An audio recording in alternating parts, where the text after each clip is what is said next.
स्वागत है आपका इंडिया रिपोर्ट में और मैं हूं आपके साथ रचना सिंह। तो चलिए शुरुआत करते हैं आज की यूपी रिपोर्ट की खबरों की। कांग्रेस महासचिव प्रियंका गांधी ने यूपी विधानसभा चुनाव के प्रत्याशियों की पहली लिस्ट जारी कर दी है। प्रियंका की पहली सूची में उन्नाव की 6 में से 3 विधानसभाओं में प्रत्याशियों की घोषणा कर दी गई है। खास बात यह है कि ये तीनों प्रत्याशी महिला हैं और इनमें से 2 महिलाएं ऐसी हैं जिन्होंने इसके पहले किसी भी चुनाव को नहीं लड़ा है। कांग्रेस ने रेप पीड़िता की मां पर मुहर लगाई है। देखिए उन्नाव से हमारे संवाददाता विनीत सिंह की ये रिपोर्ट। दीदी ने हमको टिकट दिया है, उनकी धन्यवाद। और हम उनको जीत के उनके हाथ मजबूत करेंगे। जैसे मेरी बहन बेटियों के जैसे मेरी बेटी के साथ हुआ वैसे किसी बहन बेटियों के साथ न हुए। हम सब मिलके अपनी लड़ाई लड़ेंगे, सब बहन बेटियों। उन्नाव में धूमधाम से मकर संक्रांति का पर्व मनाया जा रहा है। आपको बता दें कि श्रद्धालुओं ने गंगा में आस्था की डुबकी लगाई है। गंगा के तट पर पूजा पाठ करने के बाद तिल और खिचड़ी का दान भी किया गया है। सैकड़ों की संख्या में गंगा के तट पर श्रद्धालु पहुंच गए हैं। देखिए हमारी ये रिपोर्ट। हाथरस में भाजपा विधायक हरिशंकर माहौर का बीजेपी पार्टी से इस्तीफा का पत्र सोशल मीडिया पर वायरल हो रहा है। आपको बता दें कि विधायक माहौर ने वायरल पत्र का खंडन किया और पार्टी के विरोधियों को साजिश करना बताया है। साथ ही उन्होंने कहा, साजिश करने वालों के खिलाफ मुकदमा दर्ज कराऊंगा। साथ ही वायरल पत्र की जांच भी होगी और सोशल मीडिया पर वायरल पत्र को फर्जी बताते हुए छवि को धूमिल करने की बात कही है। देखिए हाथरस से हमारे संवाददाता शानू आलम की ये रिपोर्ट। विधायक जी, अभी एक लेटर वायरल हुआ है जो आपका बताया जा रहा है, जिसमें आप पार्टी छोड़ने की बात कर रहे हैं, क्या मामला है पूरा? ये लेटर बिल्कुल फर्जी है। और दूसरा, जिस पार्टी से मैं 4 बार विधायक हूँ, चौथी बार विधायक हूँ, जो पार्टी मेरी माँ है, मेरा परिवारवाद में पहले पार्टी है, और विरोधी कितने नीचे स्तर तक जा सकते हैं मैं सोच भी नहीं सकता था। 3 विधायक काल पहले भी काटे, लेकिन इस विधायक काल में लोग किस तरह से पार्टी को बदनाम करने के लिए और मेरी छवि को धूमिल करने के लिए कितने नीचे स्तर तक जा सकते हैं मैं कभी सोच भी नहीं सकता। ये भी बताया जा रहा है कि जिन लोगों की टिकट काटी जा रही है वही उन्हीं के लेटर वायरल हो रहे हैं, क्या ऐसा कुछ है आपके साथ? नहीं, मेरी बात सुनो, देखो ये पार्टी का निर्णय है। पार्टी जो भी निर्णय ले पार्टी के ऊपर है। पार्टी चुनाव लड़ाएगी, लड़ेंगे, नहीं लड़ाएंगे तो काम करेंगे। ये तो कभी सोचा ही नहीं हमने।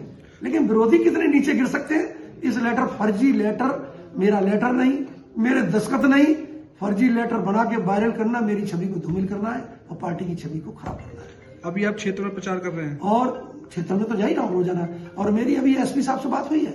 मैंने कहा इस लेटर को मैं निकलवा रहा हूँ और निकलवा करके कल मैं FIR दर्ज कराऊंगा, इसकी जांच कराऊंगा, दोषियों के खिलाफ कार्रवाई कराऊंगा।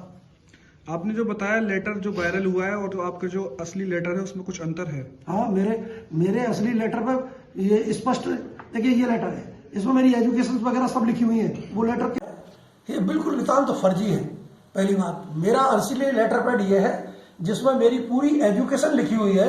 MA economics, MA political science, MA history and LLB, ये मेरी पूरी भाषा लिखी हुई है। और नीचे कभी मैं लेटर पैड में मैं कभी टाइप ही नहीं करा था। मैं तो हमेशा साइन मारता हूँ, मेरा साइन कोई मार ही नहीं सकता है। ये फर्जी साइन है।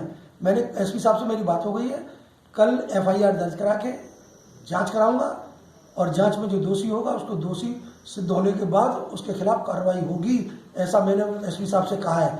पार्टी की छवि धूमिल करने के लिए विरोधी कितने नीचे गिर सकते हैं मैं कभी सोच भी नहीं सकता था।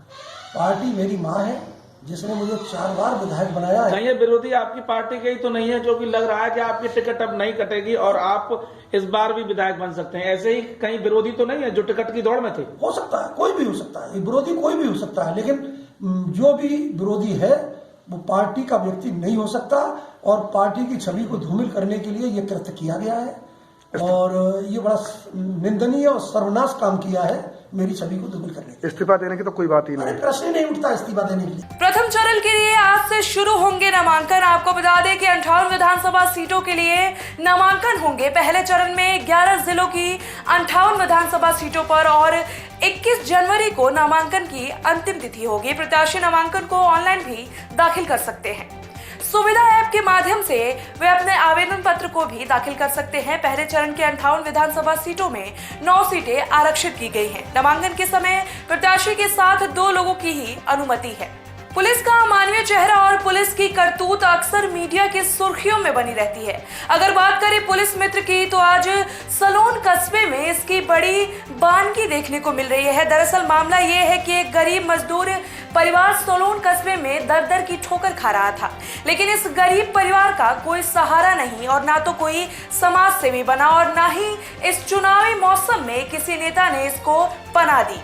आपको बता दें कि एक गरीब परिवार को किसी ठेकेदार द्वारा तिहाड़ी मजदूरी करने के लिए महाराष्ट्र से सलोन कस्बे में लाया गया, जहां काम ना मिलने की दशा में ठेकेदार गरीब परिवार को छोड़कर चंपत हो गया। तो वहीं गरीब परिवार के पास ना तो खाने के पैसे थे और ना ही वापस जाने के लिए कोई रास्ता दिख रहा था। इस गरीब परिवार में 2 बच्चे और पत्नी दर दर की ठोकरें खा रहे हैं। देखिए रायबरेली से हमारे संवाददाता आलम कादरी की ये रिपोर्ट।